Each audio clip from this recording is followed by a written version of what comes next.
आलम इस्लाम के अज़ीम कारी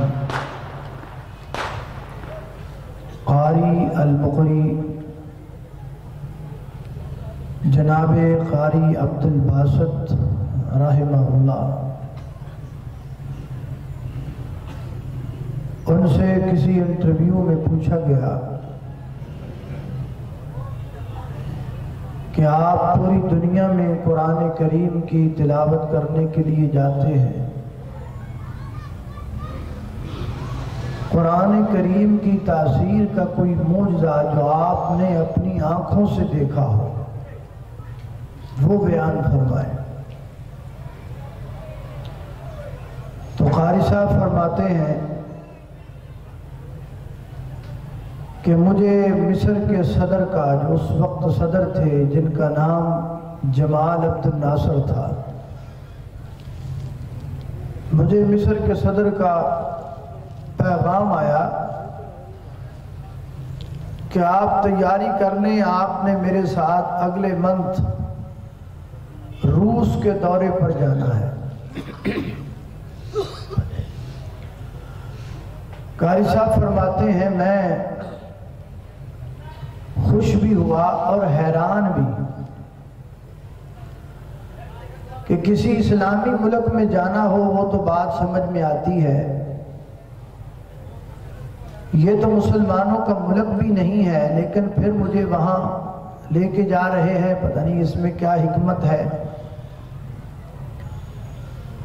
फरमाते हैं ये बात मेरे दिल में थी, वो वक्त आ गया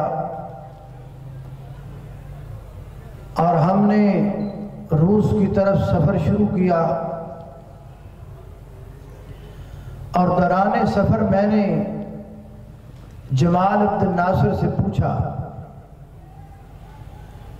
कि मुझे गैर मुस्लिम मुल्क में ले जाने का क्या माना। अमूमी तौर पर आप मुझे लेके जाते हैं, मैं भी जाता हूँ मुसलमान ममालिक में तिलावत के लिए, लेकिन ये जो रूस है ये मुसलमानों का मुल्क नहीं है, आप मुझे वहां क्यों लेके जा रहे हैं। तो जमाल अब्दुल नासर कहने लगा कि पिछला दौरा जो मैंने रूस का किया था,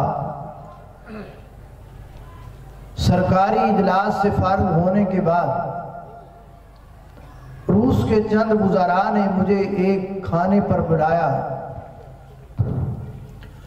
और खाना खिलाने के बाद मुझे अपने मजहब की दावत देने लगे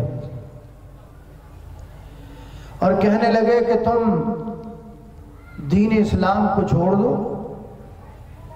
और हमारे मजहब में आ जाओ, हम आपके मुल्क को भी तरक्की देंगे, आपको भी तरक्की देंगे। कुछ उन्होंने अपने मजहब के दीनी रहनुमा भी बुलाए हुए थे जिन्होंने मुझे अपने मजहब के मुताल्लिक़ कुछ खुसूसियात भी बयान की। तो मैं ये कहकर उनको आ गया कि मैं जब दोबारा रूस के दौरे पर आऊंगा तो मैं आपकी इन बातों का तब जवाब दूंगा। यहां वापस आकर मैंने सोचा कि अब मैं जब दोबारा जाऊं तो कोई ऐसा तरीका लगाऊं कि उन्हें मानना पड़े कि मेरा दीन इस्लाम उनसे बेहतर है। फिर मेरे दिल में ख्याल आया कि मैं कारी अब्दुल बासित साहब को साथ ले जाऊंगा, वो वहां कुरान सुनाएंगे, फिर जो होगा देख लेंगे। बस मैं आपको इस गरज से रूस के दौरे पर साथ लेके जा रहा हूं। कारी साहब फरमाते हैं हम वहां पहुंचे, सरकारी जो इजलास था वो खत्म हुआ, वही वुज़रा के यहाँ दोबारा खाना था, एक छोटी सी नशिस्त थी, उसमें काफी लोग जमा थे।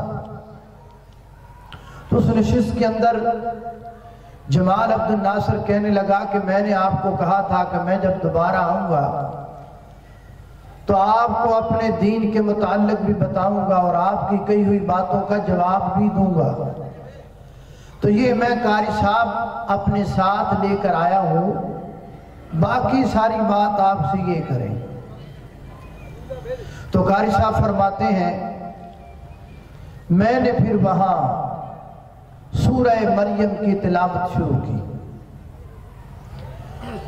कारी साहब फरमाते मैं तिलावत कर रहा था और वो रो रहे थे, उनकी आंखों से आंसू निकल रहे थे। जब मैंने तिलावत को मुकम्मल किया, तिलावत कंप्लीट हो गई, तो तिलावत के मुकम्मल होने के बाद जमाल अब्दुल नासिर ने उनसे पूछा, तुम रो रहे थे सब लोग, तुम्हें कुछ समझ आ रही थी? तो उन्होंने कहा नहीं, हमें समझ तो नहीं आ रही थी, ये किताब जो पढ़ रहे थे अरबी में है, हमें समझ नहीं आ रही थी। उन्होंने कहा फिर रो क्यों रहे? तुम्हें इसकी समझ नहीं आई तो तुम्हें इतना इत्मीनान हुआ है, जब तुम्हें इस किताब की समझ आ जाएगी तो सोचो तुम्हें कितना इत्मीनान आएगा।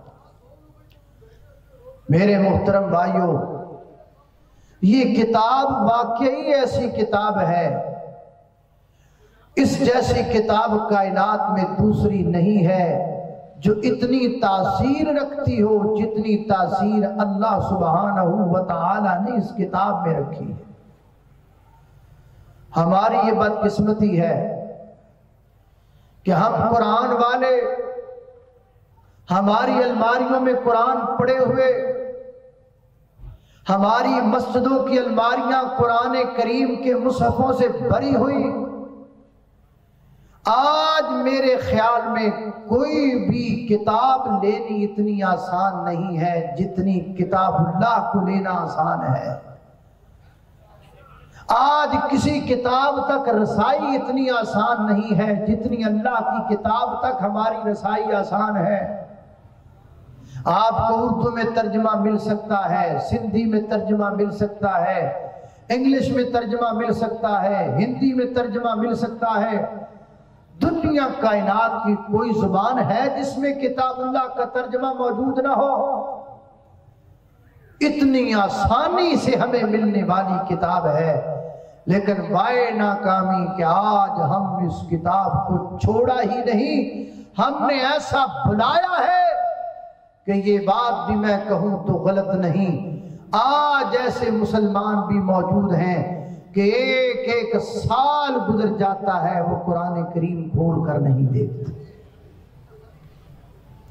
यही वजह है कि हम मसाइल में फंसे हुए